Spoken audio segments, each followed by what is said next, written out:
আজ এই glam green I মেকআপটি করি চলো। প্রথমে এরকম একটি ফ্লাফি ব্লেন্ডিং ব্রাশ নাও, এই জাতীয় একটি ব্রাউন কালার নিয়ে ট্রানজিশন ক্রিয়েট করে নাও। ছোট আরেকটি ব্লেন্ডিং ব্রাশ দিয়ে বার্ন্ট অরেঞ্জ শেড ইমিডিয়েট ট্রানজিশনের নিচে অ্যাপ্লাই করে নাও। গোটা আইলিডে জেল আইলাইনার অ্যাপ্লাই করে নাও, এটাকে স্মাচ করে নাও এই জাতীয় একটি পেন্সিল ব্রাশ দিয়ে।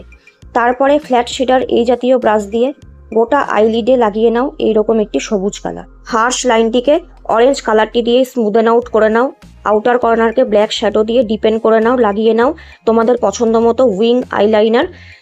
ফুডেড আইজে এভাবেই উইং করবে, বাইরে বোল্ড উইং করলেও ভেতরে সরু লাইনার টানবে। তারপরে নিচে লাগিয়ে নাও কাজল, কাজলটিকেও কিন্তু ব্ল্যাক শ্যাডো দিয়ে অবশ্যই সেট করবে এবং নিচে বার্ন্ড অরেঞ্জটি অ্যাপ্লাই করে নেবে। তারপরে কনসিলার দিয়ে পরিষ্কার করে দেবে শার্প এবং ক্লিন লুক পাওয়ার জন্য। ইনার কর্নার ব্রাউ বোনকে হাইলাইট করে নাও, লাগিয়ে নাও মাস্কারা, চাইলে ফলস আইল্যাশ লাগিয়ে নিতে পারো।